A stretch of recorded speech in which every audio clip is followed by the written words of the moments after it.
আজকে এই মুহূর্তে একটা খবর পেলাম, যে খবরটা নিয়ে আপনাদের সামনে আমি কথা বলতে এসেছি। আবার বলে নিই প্রথমেই, এটা স্কুপ নিউজ। আমার দিল্লিতে যে সাংবাদিক, আমাদের অগ্রজ অনেকই বড়, রাজনারায়ণ সাহেব, এরকম আমাদের যারা রয়েছেন তাদের কাছ থেকেই পেলাম খবরটা। সে খবরটা হলো যে আমাদের সরকার, ভারত সরকার শিগগিরই কেন্দ্রীয় স্তরে একটি অল পার্টি মিটিং করতে চলেছেন। এই অল পার্টি মিটিংটা করতে যাওয়ার অন্যতম কারণ কি, এ ব্যাপারে অবশ্য 2-3 রকম খবর আমি পেয়েছি, 2-3 রকম।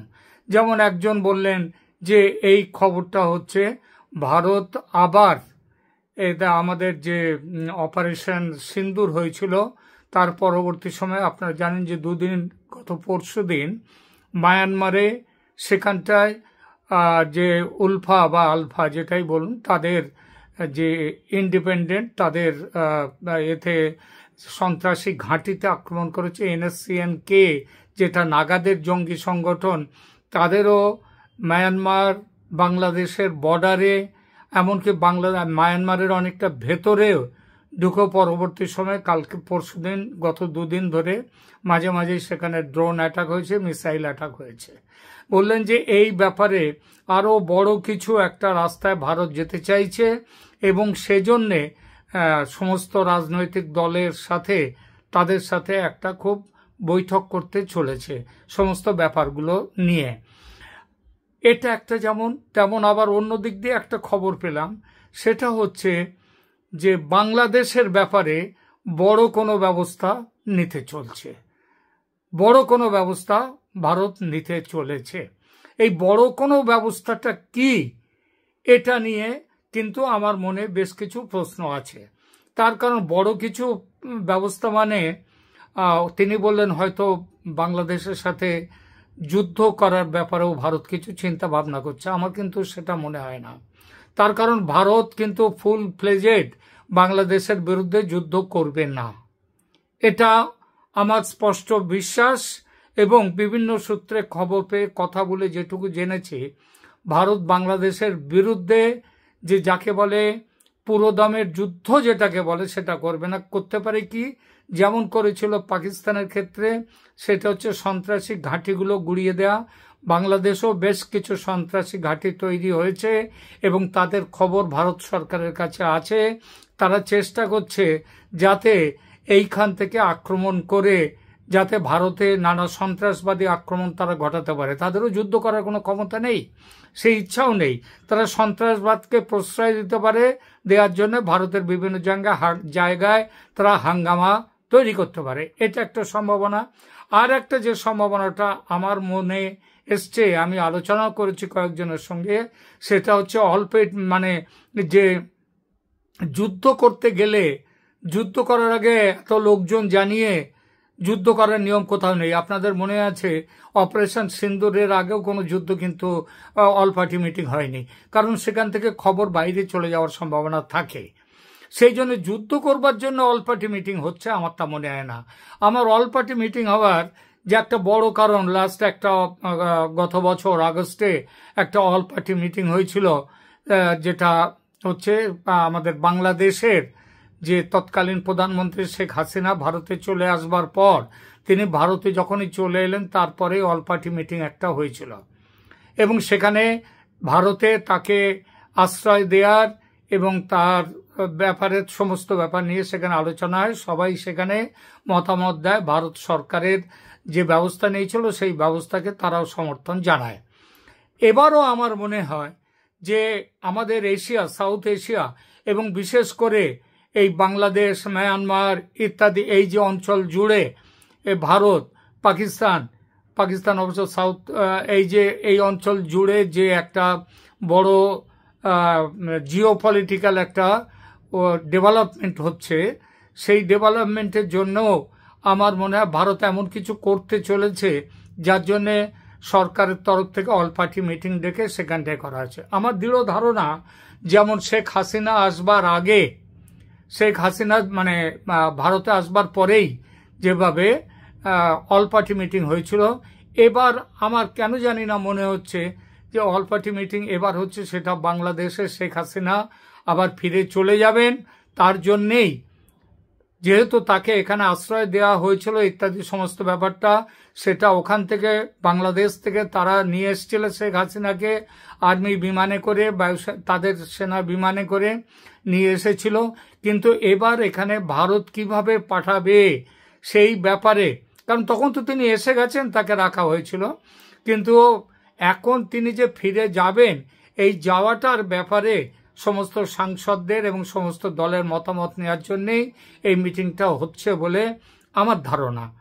আর কারণ এখানে একটা জিনিস মনে রাখতে হবে যে ইউনূসের বিদায়, যেমন আজকেও আমি একটা কিছুক্ষণ আগে একটা ভিডিও দিয়েছি, সেই ভিডিওতে স্পষ্ট করে বলেছি যে আমেরিকা ইউনূসের মাথার থেকে হাত তুলে নিচ্ছে। আমেরিকা মানে ট্রাম্পের আমেরিকা। এবং এ ব্যাপারে একটা বড় ভূমিকা পালন করেছেন তুলসী গ্যাবার্ড, যিনি কয়েক মাস আগে দিল্লিতে এসে তিনি এখানে সাক্ষাৎকার দিয়ে গেছিলেন এবং সেখানে ইউনূস সরকার কিভাবে বাংলাদেশকে জঙ্গি সন্ত্রাসীদের ঘাঁটিতে তৈরি করছেন, কিভাবে সেখানকার সংখ্যালঘুদের ওপর আক্রমণ করা হচ্ছে, এই সবের তীব্র সমালোচনা করেছিলেন। এবং তারপরে অদ্ভুতভাবে দেখা গিয়েছিল যে আমেরিকা হঠাৎই চুপ মেরে গিয়েছিল। হঠাৎই চুপ মেরে যাওয়ার কারণ হচ্ছে মায়ানমারের ওই যে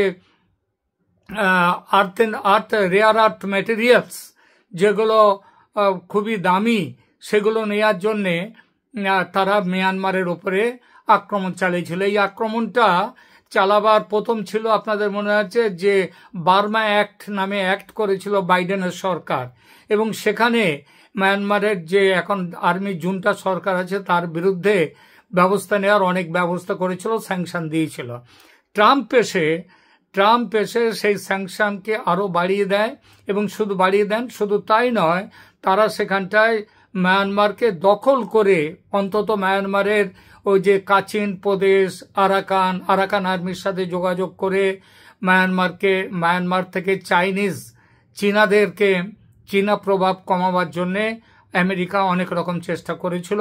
আপনারা জানেন যে মানবিক করিডোরের নামে যেভাবে চট্টগ্রাম, তার পার্বত্য চট্টগ্রামে যেভাবে তারা এসেছে, আমেরিকা এসে ঘাঁটি গাড়ার চেষ্টা করেছিল, এবং বাংলাদেশের সেনাপ্রধানের আপত্তিতে সেটা কিন্তু শেষ পর্যন্ত কার্যকর হয়নি।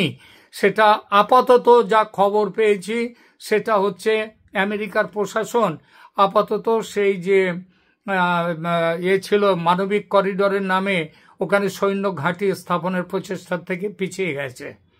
এখন এই অবস্থায় অর্থাৎ ইউনূসের ওপরে আর আমেরিকার ভরসা করার কোনো জায়গা নেই, ভরসা করার কোনো কারণও নেই। এবং তার জন্যে এখন যেটা চেষ্টা হচ্ছে সেটা হচ্ছে শেখ হাসিনাকে আবার প্রধানমন্ত্রী হিসাবে তার দেশে ফিরিয়ে নিয়ে যাওয়া। এবং এই ফিরিয়ে নিয়ে যাওয়ার আগে ভারত সরকার তারা অল পার্টি একটা মিটিং ডাকছেন। এখনো দিনক্ষণের ব্যাপারটা আমি জানতে পারিনি, তবে 2-1 দিনের মধ্যেই সে মিটিং হবে, এবং সেই মিটিংয়ের দিনক্ষণ জানলেই এবং সেখানে কি আলোচনা তার কিছু না কিছু খবর পাবই। সেই খবর পেলে আপনাদের সামনে সেটা জানাবো।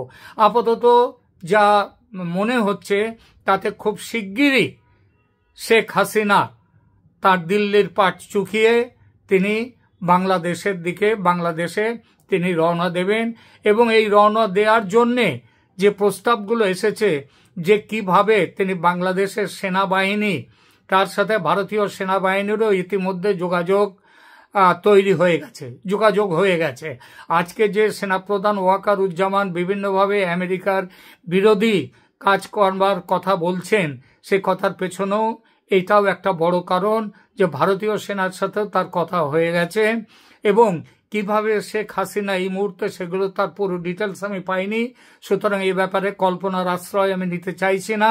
আমি শুধু এটাই বলতে চাইছি খুব শিগগিরই শেখ হাসিনা দেশে ফিরবেন, এবং ফিরবেন তিনি প্রধানমন্ত্রী হিসেবে ফেরা মানে কি তাহলে কি আর কোনো ভোট হবে না এর পরেই?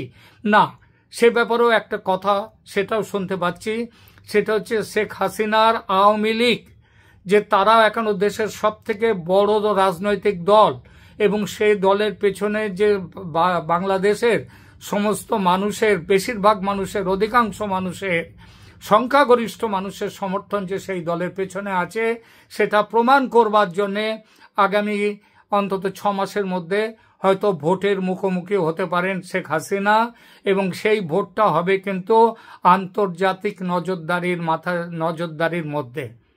এই অবধি এখন দেখা যাক পরবর্তী সংবাদে আবার কি আসে, কারণ আমরা যখনই যে সংবাদ আসবে আমরা আপনাদেরকে সেটা জানাবো। এখনকার মতো এখানেই রাখছি, ভালো থাকবেন, ধন্যবাদ।